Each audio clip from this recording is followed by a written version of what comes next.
अनंत कोटि दंडवत सद्गुरुदेव को। कल अपना विषय चल रहा था कि उत्तम अधिकारी के क्या लक्षण है। उसमें यहाँ तक प्रश्न आ गया था कि गुरुदेव ने कहा सिद्धांती ने कि भाई आप जो कहते हो ये संसार है पर संसार नहीं है, तुम्हें दिखता है तो ये रस्सी में सांप की तरह मिथ्या है, झूठा है कुछ और तुझे दिखता कुछ है। अब उसने कहा गुरुदेव मुझे समझ में बात नहीं आ रही, ये क्यों दिखता है। उसने उत्तर दिया गुरुदेव ने, ये अविद्या का परिणाम है। ठीक है, किसका नतीजा है? सादे शब्दों में बोलो, ये हमें क्यों दिख रहा है? अज्ञान का नतीजा है। अज्ञान है, इसका कारण उसका अपने को ये रिजल्ट भोगना पड़ रहा है, नतीजा है। अज्ञान का परिणाम है और वास्तव में क्या है फिर? चेतन का विवर्त है।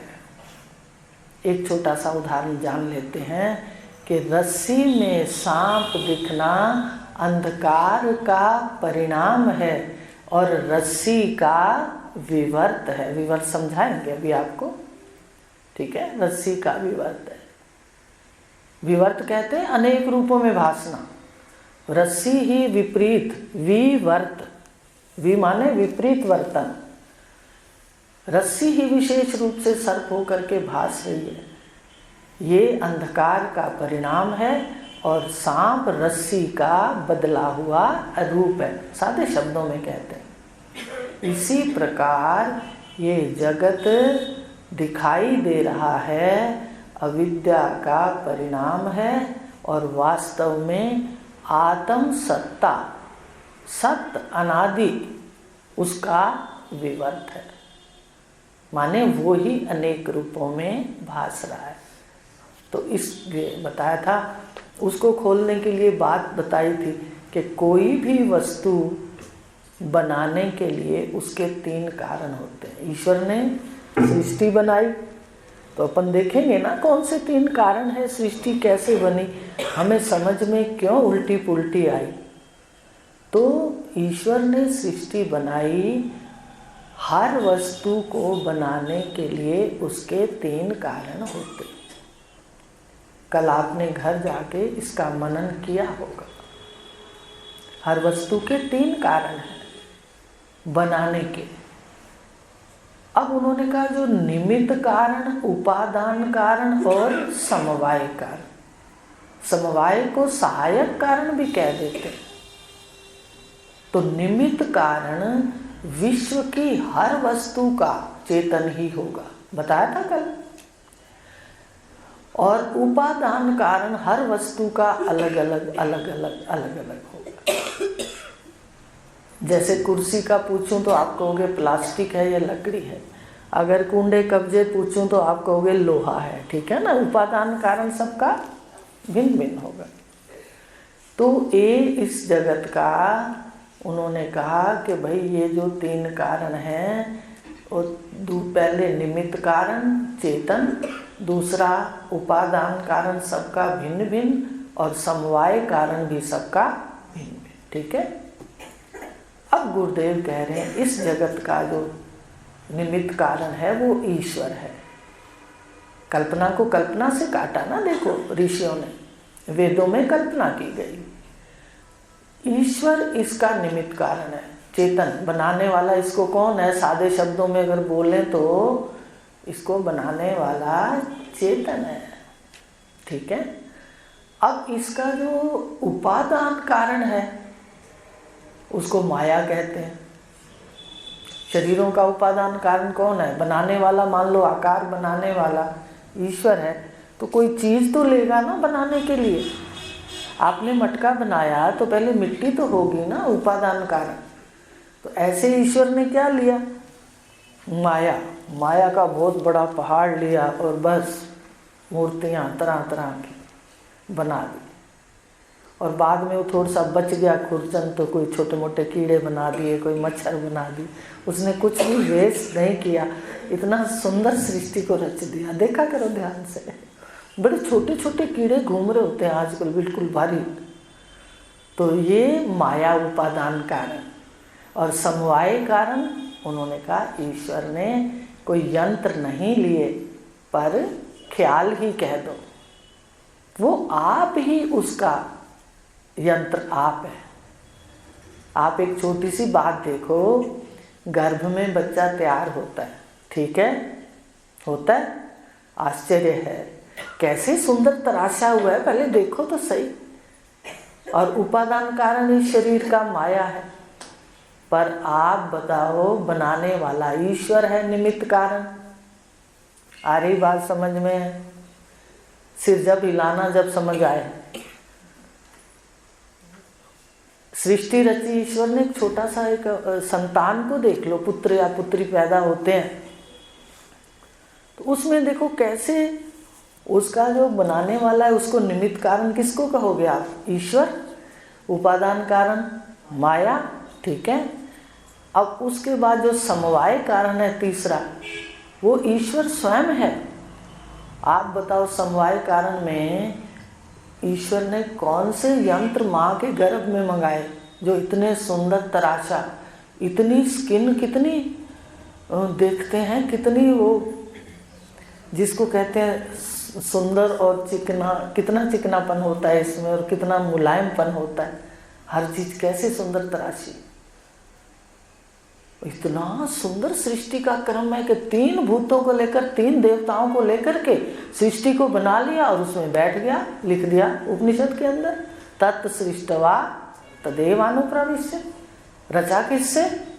3 मुख्य माने जाते हैं, ठीक है। वैसे तो कोई 5 भूत कहते हैं, और चारवाक ने आकाश और वायु को मिला दिया, ऐसे अपने वो झगड़ा नहीं करेंगे किसने क्या कहा।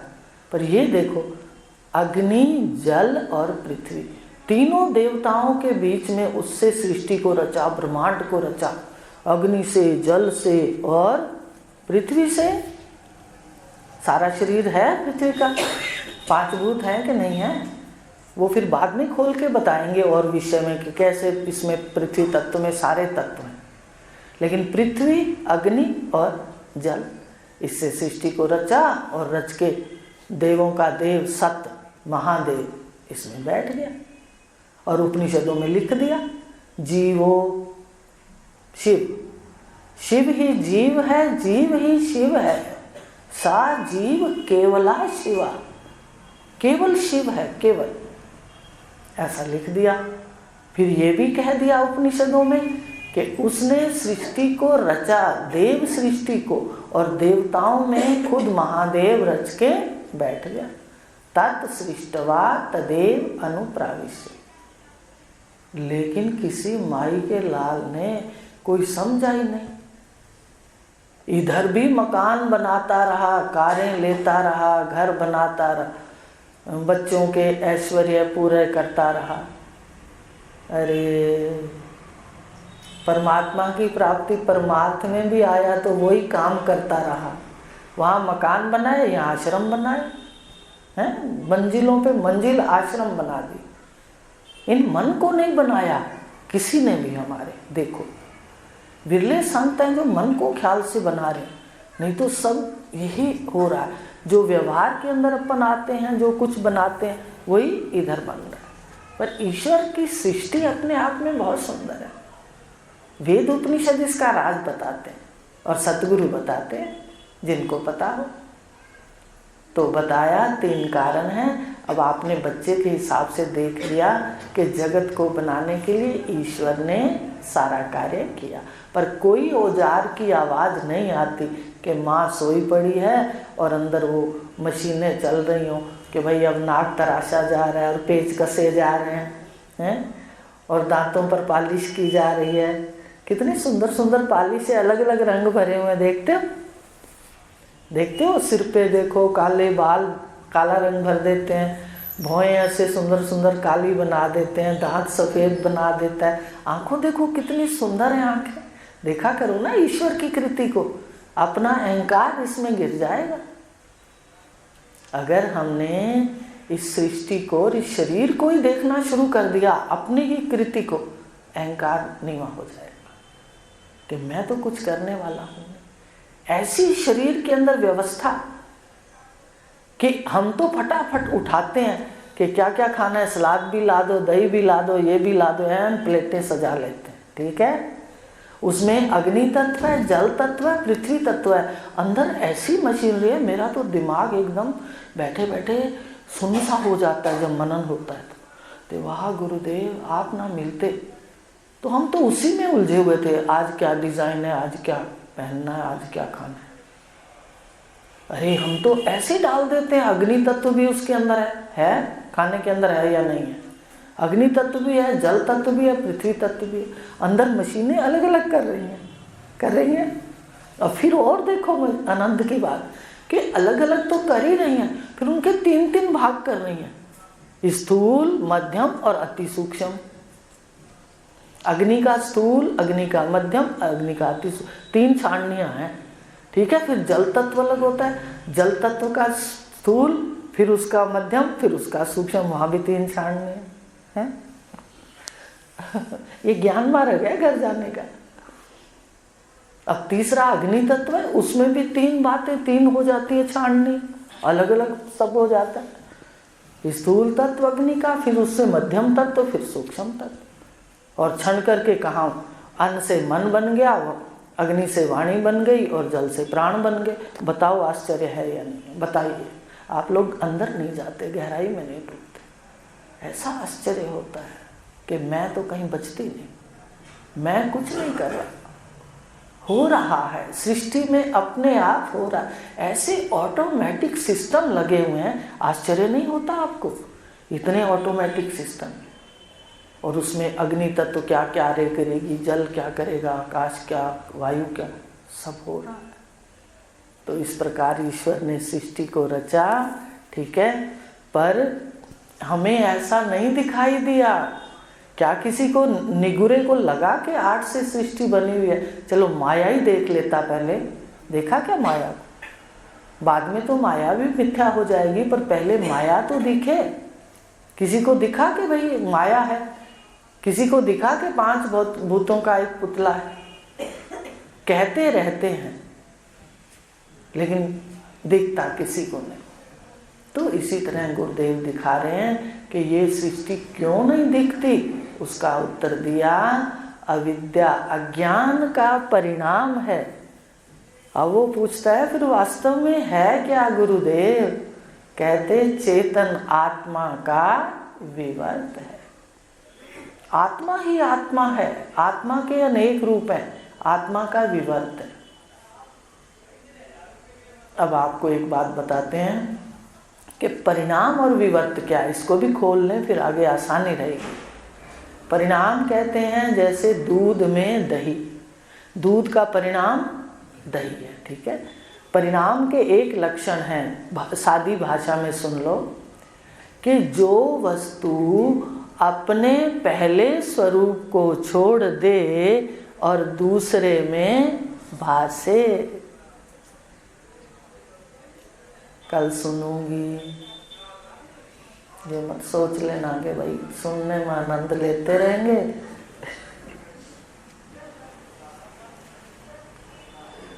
आपको तो इतना लाभ है, घर जाके दोबारा सुन सकते हो, ना याद रहे फिर सुन सकते हो ना, ये सबसे बड़ा लाभ है। मुझे भी अब दिखने लग गया।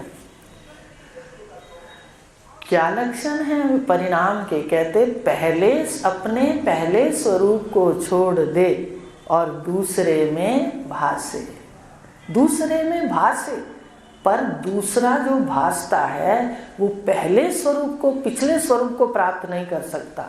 जैसे दूध में दही, दूध का एक बार दूध आप जमा दो, दही बना लो, फिर कितना ही मजबूरी हो जाए आप उसको दूध नहीं बना सकते। इसको कहा परिणाम। ठीक है, फिर आप यहाँ घटाएं इस जगत में कि कैसे ये हुआ। दूसरा बताया कि भाई ये फिर क्या है, चेतन का विवर्त। अब उसमें तो था कि पहले स्वरूप को, वस्तु पहले स्वरूप को ना छोड़कर, पीछे समझ आ रही है? पीछे वालों समझ आ रही है? वस्तु पहले स्वरूप को ना छोड़कर दूसरे में भासे। ये क्या है? विवर्त। पहले स्वरूप को ना छोड़े पर दूसरे में भासे। परिणाम है पहले स्वरूप को छोड़ दे और दूसरे में भासे। ये साधारण परिभाषा है, ठीक है। फिर आपको शास्त्रीय परिभाषा भी बताएंगे। अब साधारण में देखो, दूध पहले स्वरूप को छोड़कर दही हो जाता है, ठीक है। फिर दही दूध नहीं बनती। लेकिन स्वर्ण पहले स्वरूप को छोड़कर नहीं छोड़ता और दूसरे में भासता है, गहने, ठीक है। लोहा अपने पहले स्वरूप को, मूल स्वरूप को नहीं छोड़ता पर औजारों के रूप में भासता है।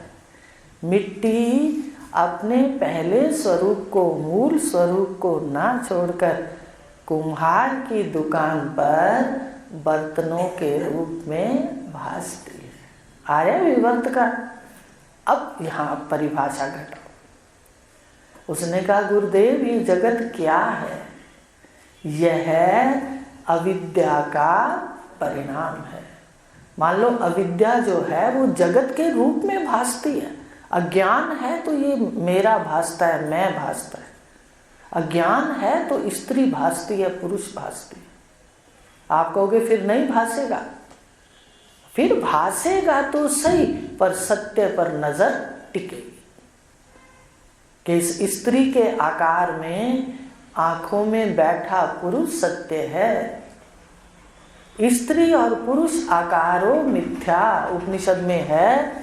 आकार मिथ्या है, आकार कहीं भी है, मिथ्या है।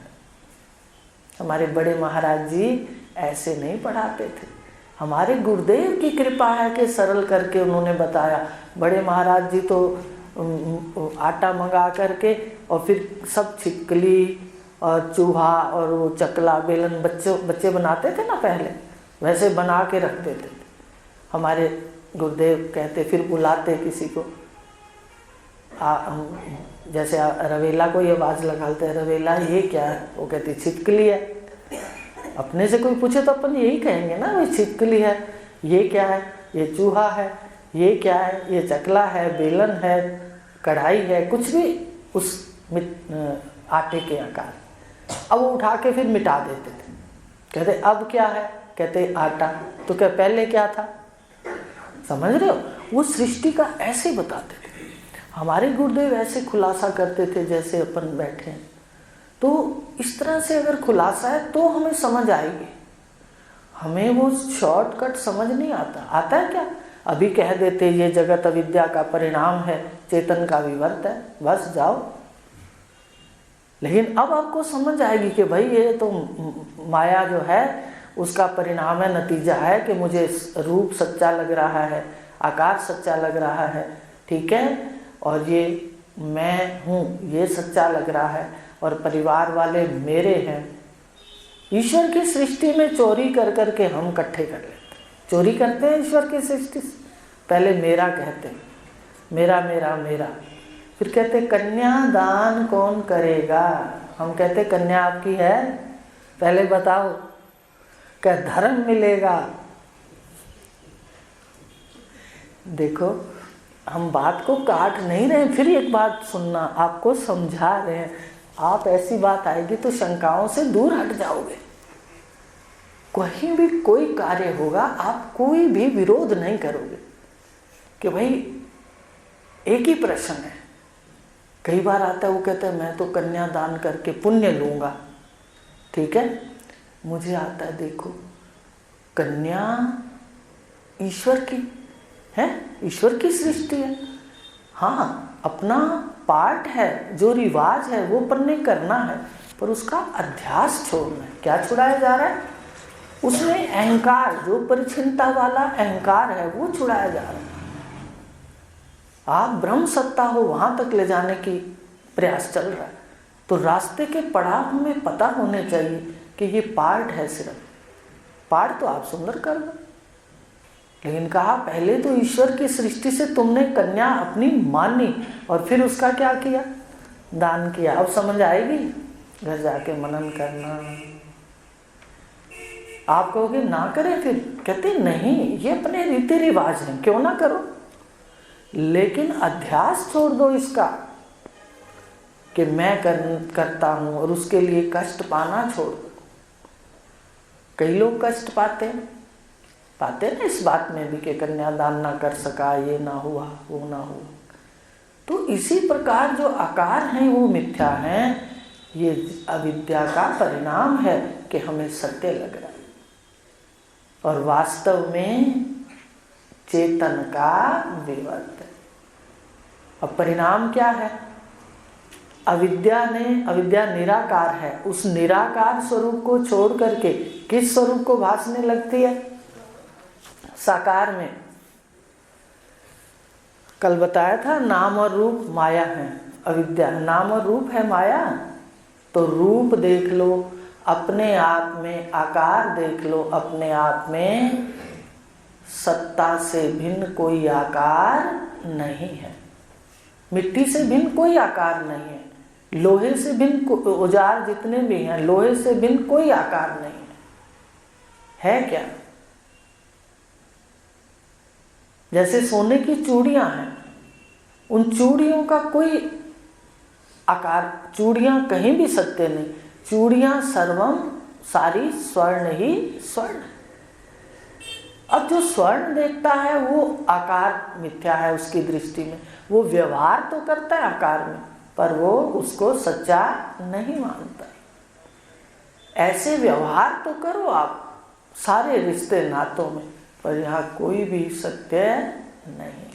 सत्य केवल आत्मा है और आत्मा का ये विवर्त है, नहीं दिखता, अविद्या का परिणाम है, ज्ञान नहीं है। पहले ज्ञान नहीं था, हमें ये भी नहीं पता था कि 5 भूतों से पढ़ते तो थे, सुनते भी थे। सतगुरुदेव के पास जाते थे, पहले भी गुरु थे ना, देखो सतगुरु तो बाद में मिले। तो आत्मा हो, जीव हो, तुम आत्मा हो, लेकिन आत्मा भी सुनते, जीव भी सुनते, पर हमें समझ ना आया कि जीव कैसे हूँ और आत्मा कैसे। तो ये जगत क्यों दिखा? माया, अविद्या, अज्ञान का नतीजा है। आ गई बात समझ में? शॉर्टकट लो। और वास्तव में चेतन का विवर्त है, आत्मा का विवर्त है। उसका उदाहरण दे दिया, जैसे स्वर्ण की दुकान है, सुनार की दुकान है, वहाँ स्वर्ण ही स्वर्ण है, पर स्वर्ण में आभूषण अलग अलग हैं, दिखते हैं, पर वास्तव में हैं। अब परिभाषा घटा लो, स्वर्ण ने अपने पहले स्वरूप को नहीं छोड़ा, पर गहनों के रूप में भासने लगा। ऐसे ही आत्मा ने अपने पहले स्वरूप को नहीं छोड़ा। आत्मा के क्या लक्षण है? सत्यम ज्ञानम अनंतम ब्रह्म, सत्य चिद आनंद, आनंदम ब्रह्म। तो अब भी देख लो अपना जो स्वरूप है वो सत्य है, चिद है, आनंद है। अभी आपको अनुभव कराएंगे। उपनिषद कह रहे हैं सारे कि तुम अपनी आत्म आनंदानुभूति जब कर लोगे, स्वयं प्रकाश अपने को अनुभव कर लोगे, आत्म ज्ञानानुभूति अनुभव कर लोगे कि आत्मा ही ज्ञान स्वरूप है, आत्मा ही आनंद स्वरूप है, आत्मा ही सदा प्रकाश है, तो तुम सब तरह से अनुभव स्वरूप तुम हो, अनुभव रूप आप हो, ऐसा स्वरूप भूत जान लोगे। माने सारा आप ही आप, जैसे सारा सोना ही सोना। आप जान लोगे कि 84 लाख योनियों में आत्मा है। अब एक छोटा सा मोटा उदाहरण दें। आपको बताया था ना कि मैं सबसे मूल में, सृष्टि के मूल में अहम है मैं। एक मैं है शीशे वाली और एक उसके सामने साक्षी अहम है। और वेदों के अंदर आया है कि भाई सृष्टि की उत्पत्ति कैसे हुई? एको अहम बहुश्याम, कि एक ही मैं अनेक रूपों में प्रकट हो गई। ठीक है, पढ़ा? एक ही मैं अनेक रूपों में प्रकट हो गई। अब आप मोटी भाषा में देखो, सारे जने बैठे हो, सब क्या बोलते हो अपने आप को? मैं बोलते हो। तो एक ही जो बड़ी मैं है, व्यापक मैं है, ब्रह्म सत्ता सत, वो शीशे, ये सारे अंतःकरण में शीशे हैं। अब शीशे में आके क्या हो गई? एक ही मैं अनेक रूप से। आप सच बताओ अपने आप को क्या कहते हो? नाम रखा होता है फिर भी आवाज लगाओ, कहते हो अच्छा मैं हूँ। अगर दो जने बैठे हैं ना तो उसमें क्या बोलते हो? दोनों को आवाज लगा, एक का नाम लो तो क्या दो जने बैठे हो एक ही नाम के, तो बोलते हैं मैं हूँ। वो कहती है अच्छा मैं हूँ, मतलब दोनों अपने को क्या कह रहे हैं? मैं। तो मैं सुना करो। आपने कभी सुना नहीं है तो बहुत मनन काल में भी जैसे जाते थे तो एक बार गाय ने उठ के उबासी ली, ऐसे बोली माँ हूँ ऐसे। और बिल्ली तो साफ ही बोलती है मैं हूँ आऊँ कहती है। देखो स्वभाववश एक के हम मत्थे लग जाते हैं तो दिक्कत आ जाती है। बिल्ली को सामने ना लाना, ढूंढना चाहिए ना राज, आखिर क्या गुण है उसके अंदर, उसको हम कहते हैं सामने ना आवे, कहते हैं अपनी। अक्सर लोग इस बात को शंका में लेते हैं। और कुत्ते के लिए क्या कहते हैं? कुत्ते को तो उल्टा बुजुर्ग कहते थे भाई जाओ तो सामने आ जाए, ऐसे कहते थे कि बाईं ओर आ जाए तो सब काम ऐसे। अब ज़्यादा संस्कार आपको नहीं डालेंगे, वो बातें छोड़ चुके, पर फिर भी अपन सुनते थे ना। तो आखिर कोई कारण तो है कि हैं सभी मैं हूँ मैं हूँ मैं हूँ, ठीक है, लेकिन मैं हूँ में भी गुणों का भेद है। इसलिए एक तो पूज्य है और एक उसको तिरस्कार किया जाता है। संसारी दृष्टि से देखो, परमार्थिक दृष्टि से तो सब आत्म सत्ता है और गुणों का खेल है और सारा व्यवहार गुणों में। तो इस प्रकार आकार में जो व्यवहार है वो गुणों में है। आपने सोना तो लिया, पर सोने में चूड़ी, सोने में कंगन, सोने में अंगूठी, सोने में हार, आप अलग अलग स्थान पर पहनोगे व्यवहार में, है ऐसा? आकार में व्यवहार है। ऐसी सृष्टि में जितने आकार बने गुणों से व्यवहार है। अब आप कहोगे है तो सारे, फिर आप सबसे क्यों नहीं वर्तते? तो भाई है तो सारा स्वर्ण, फिर आप सारे नाक में ही क्यों नहीं पहन लेते? चूड़ियां नाक में क्यों नहीं पहनते हैं? कानों वाले वो जो हैं वो हाथों में क्यों नहीं पहनते? क्योंकि आकार में व्यवहार है। आकार की भिन्नता से व्यवहार की भिन्नता। ये सूक्ष्म विद्या थोड़ी सी समझनी पड़ेगी। आकारों में बैठ के हम ना उलझे। आकार में व्यवहार है, 84 लाख योनियां हैं, पर बैठी सब में मैं है, एक को अहम बहुश्याम। तो ये है विवर्त कि मैंने, आत्मा ने, सच्चिदानंद अनंत ब्रह्म ने अपना पहला स्वरूप नहीं छोड़ा, पर दूसरे स्वरूप में भासने लगा। कौन सा दूसरा स्वरूप है? एक कहता है मैं स्त्री हूँ, एक कहता है मैं पुरुष हूँ, एक पशु है, एक पक्षी है ना, कोई पेड़ है, कोई पौधा है। तो ये अहम सच्चिदानंद अनंत अनेक रूपों में भाषा, पर मूल सबका मैं है, एक है, अहम है। इसलिए शुरू में जब ध्यान दिया तो सबसे देखा सब मैं बोल रहे हैं, सब मैं बोल रहे हैं, सब मैं बोल रहे हैं, तो आया बिल्कुल ठीक है, मैं ही अनेक रूपों में भास रही। पर उसने पहले स्वरूप को नहीं छोड़ा। इसका मूल स्वरूप क्या है आपका? सत्य चिद आनंद अनंत, लेकिन दूसरे स्वरूप में भाषा। आगे बात समझ विवर्त की। पहले स्वरूप को नहीं छोड़ता और दूसरे में भासता है। परिणाम क्या करता है? पहले स्वरूप को छोड़ देता है और दूसरे में भासता है। वो तो पलट के फिर दूध दही दूध नहीं होता, पर ये स्वर्ण तो आभूषण है तो पलट के होते हैं। जब आभूषण होते तब क्या होते हैं? वो तो अल्टा पलटी होती नहीं है, वहाँ तो स्वर्ण ही स्वर्ण है। हमने देख लिया कि आभूषण है, फिर भी किसको देखते हैं हम? स्वर्ण को।